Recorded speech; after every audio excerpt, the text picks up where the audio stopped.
Zillow is one of the most recognized names in online real estate, even though there are some shortcomings in the data they provide concerning home values. Many continue to perceive them as an authority, and I believe this is because of their visibility and their marketing.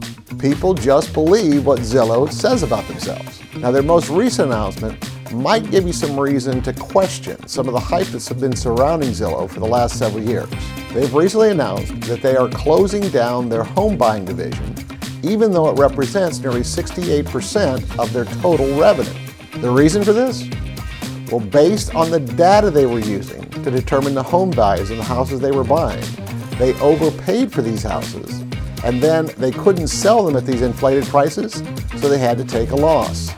In the third quarter alone, they had $304 million in write-downs on these houses that they overpaid for, and a total loss of $384 million in 1 quarter.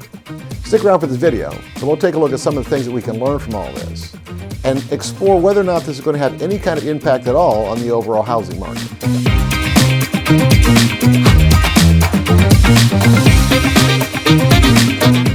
Let's start by talking about what iBuying is. It's really no different than a fix and flip investing strategy. The idea is you find a house that requires little work and buy it for less than the market value. You do some work to improve the house and then sell it at a profit.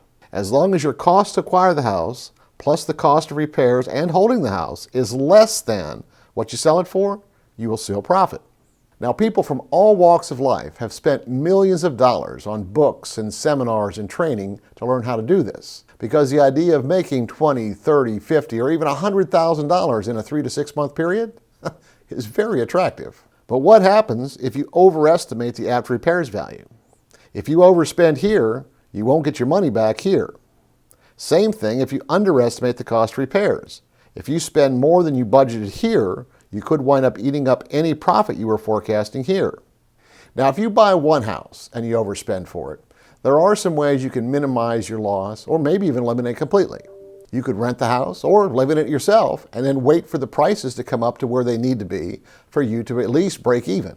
But iBuyers like Zillow do this on a much larger scale, and the houses they buy usually don't require a lot of work. In other words, the margin between what they have in it and what they need to sell it for is usually pretty small, sometimes as low as like 10% of the market value. Now, the good news is that automated systems like Zillow has enables them to do a lot more volume. So even though the profit margin on each transaction is relatively small, if they do a lot of transactions, they can increase their total profit. The bad news is that if your numbers are wrong and you're doing a lot of them, this can magnify your mistakes very quickly.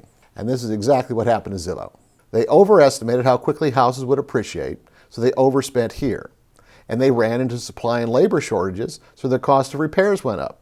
Between July and September this year, they bought 10,000 houses. And of those that were listed for sale, over 65% of them were listed for less than what they had originally purchased them for. And like I said earlier, all of this added up to a total loss of nearly $500 million. No business can survive losing that much money for extended periods of time, so Zillow cut their losses and closed down the whole buying division completely. But what does all this mean for the rest of us?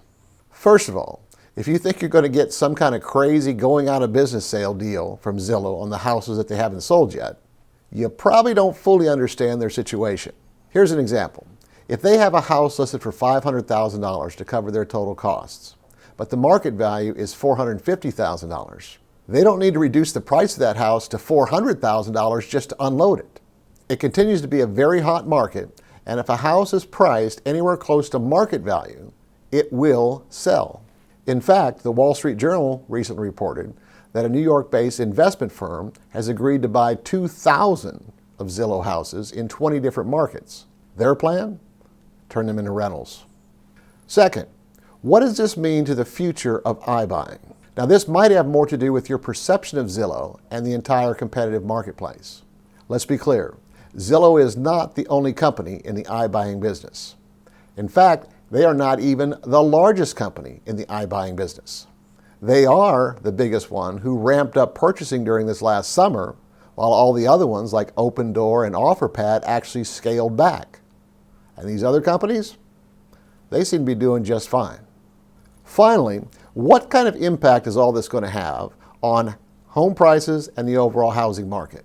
Now, you're probably not going to like this answer, but probably not very much at all. 10,000 houses might seem like a big number.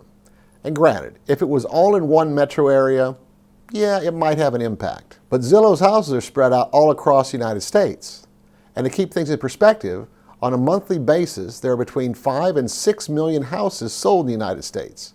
So all of a sudden, 10,000 houses doesn't seem that big anymore. Well, if you like this video, you ought to check out this other one that I did. And don't forget to subscribe to my channel and hit that notification bell. All of my contact information is in the video description, so don't be shy. Let's make your real estate dreams come true.